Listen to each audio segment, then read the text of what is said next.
when I was at the actor studio, it was a big deal. A lot of people had auditioned and not passed, and I passed the first audition. And I was so excited to be a part of the actor studio with Brando, Dean, Elia Kazan, Pacino, were all members, Dustin Hoffman. And there I got cast in this play called Robbers by Lyle Kessler, and I loved this play, Orphans. So it seemed like my career was going to take off, and that's been a running theme throughout my life. I'd always get to the edge where it looks like here's my shot, and it'd always be like somebody pulled the rug out from under me. And that somebody was me. I was pulling the rug out from under myself because of the train incident, because I had tried to take my own life when I was 27. I thought I had to pay back this karmic debt. I rationalized that the reason I wasn't getting any jobs is I didn't deserve it. I needed to suffer. So suffering I had down to a science. I don't believe that anymore. I don't think we're meant to suffer, but I kept myself in that place.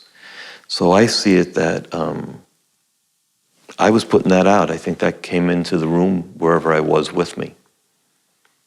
Not only did I not think I was going to get it, it was more that I don't deserve to get it. So it's so important to keep a positive mindset. Anyway, I got cast in this piece. And Warren Beatty was supposed to be in it, and Alan Garfield, and all these actors you knew, and then me, Matthew Modine. Warren Beatty's father got sick, and he wasn't involved. Anyway, we did the reading at the actor studio.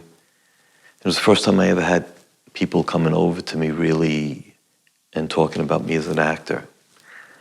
And it was surprising to me, my reaction. I got embarrassed, and I left out the back of the theater. When I saw Lyle the following week, he said, "Where'd you go? People wanted to talk to you." I said, I got embarrassed. He said, "Well, did you hear? We're going to do it here at the actor studio."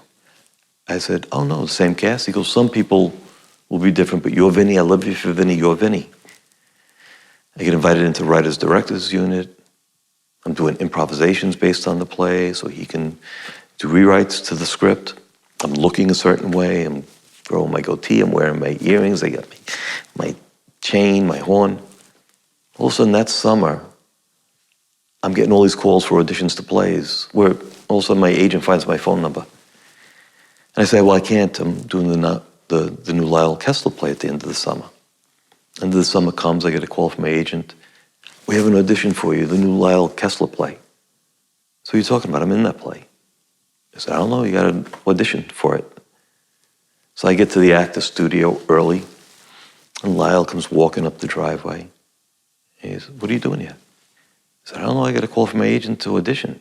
He goes, "No, you're Vinnie. I love you, Vinnie, but come in and meet the director." I go in, meet the director, read a couple of scenes. They're sitting together, and at the end of it, Lyle's like, "This is on a Saturday. Monday, I get a call from my agent. They really liked you, but they decided to go a different way." I said, "What do you mean a different way? How are they going a different way? I'm the guy. I've been Vinnie all summer." He said, "I don't know, that's what they said." So I drank a lot. I called Lyle up. And he said, "Hey, Tony, how you doing?" I said, "Well, I'm not doing too fucking good. I don't understand what happened." He said, "Well, you know, the director came in, he's friends with Jimmy Medina. You know Jimmy Medina?" I said, "No, I don't know no Jimmy Medina." He said, "Well, he was in the movie Gabby, and he's hot right now, and he wants to use him." I said, "Well, didn't you tell him that I'm Vinnie? You know, I'm the guy?" He said, "Well, Tony, you got to understand, you know, playwriting is like, you know, you carry a child for months, and then you got to put it out into the world."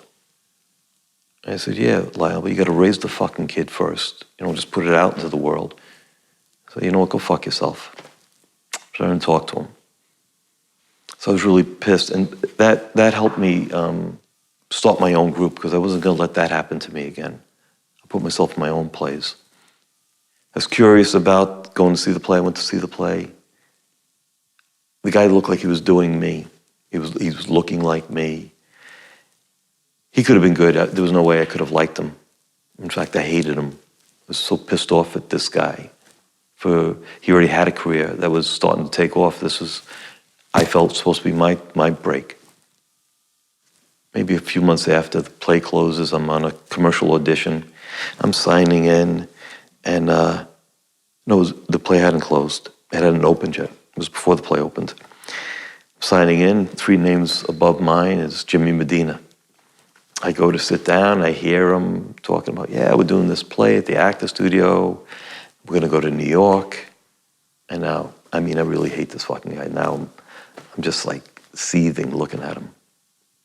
Maybe 3 years go by. I had a friend who had a television series, so she sets me up to meet her agent. I auditioned for the agent. It goes really well. They said, oh, yeah, you're really a strong actor, we really like you, but you conflict with one of our clients, you know, Jimmy Medina?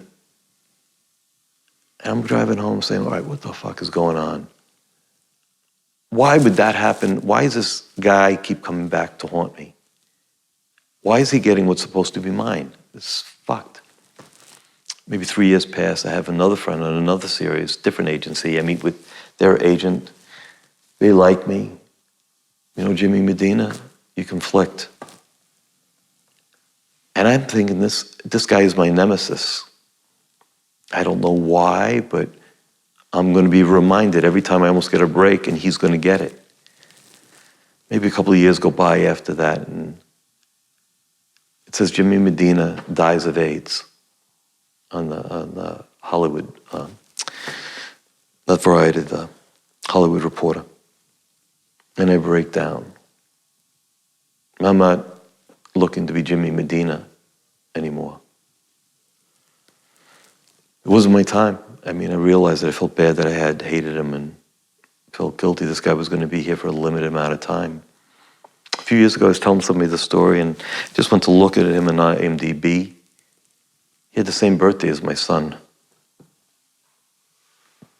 Not the same year, but October 16th. So I don't know. People come into your lives. I'm only responsible for my part of it. So I do look at things a lot differently when things happen. You know, even if I don't like it, it's like, even if I don't understand it at the moment, I'm sure it's, I don't see it, but somehow it's a lesson I need to learn. Or maybe through me, somebody needs to learn a lesson.